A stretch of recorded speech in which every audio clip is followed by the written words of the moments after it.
Why is it that you send your children to school and expect them to sit for hour-long classes, 6 or 7 hours a day, 5 days a week, and expect them to sit still and pay attention? Why is it that you take your child to a sporting event and want them to sit still and pay attention for 3 or 4 hours?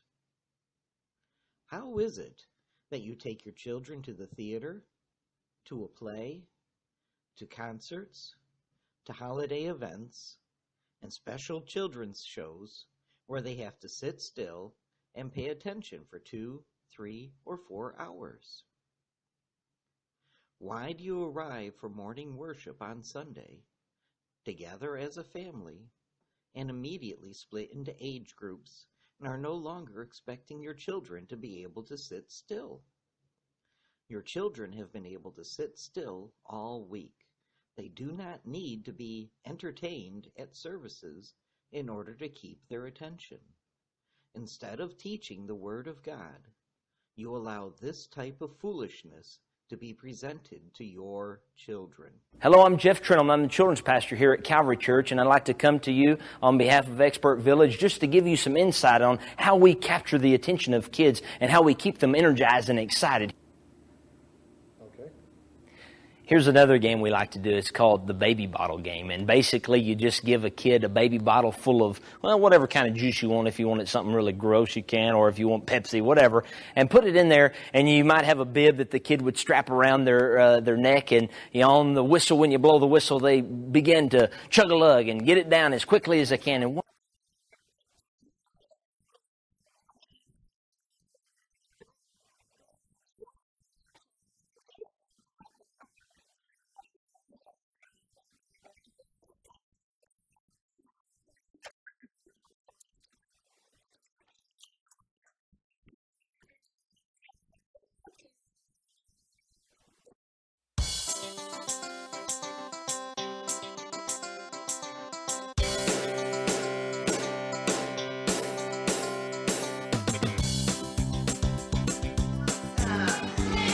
Now, this is how we're going to play the game. I'm going to put a bag over each of the heads of our friends up here. Let's say this Bible verse a few times and get it in our memories. Everybody ready? And if we do it to a little bit of a beat, that'll help a bit. So here we go. 4. Instead of singing hymns rich in Bible doctrine, your children's Sunday school classes are singing, Father Abraham had many sons. Many sons had Father Abraham.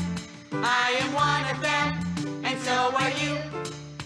So let's just praise the Lord. Right arm, right foot, chin up. Father told Noah to build him an arky, Lord told Noah to build him an arky, build it out of gopher, barky, children of the Lord.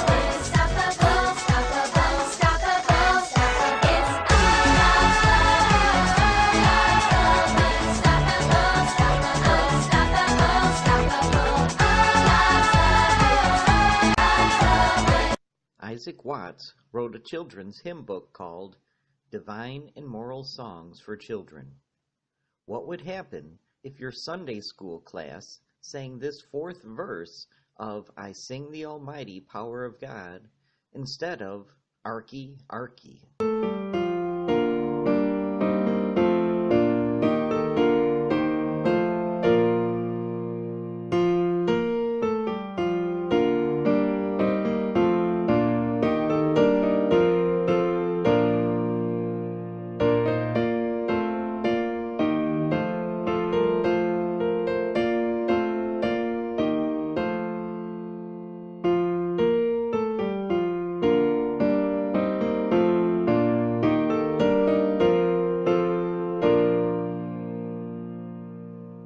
Consider what you are doing for a moment.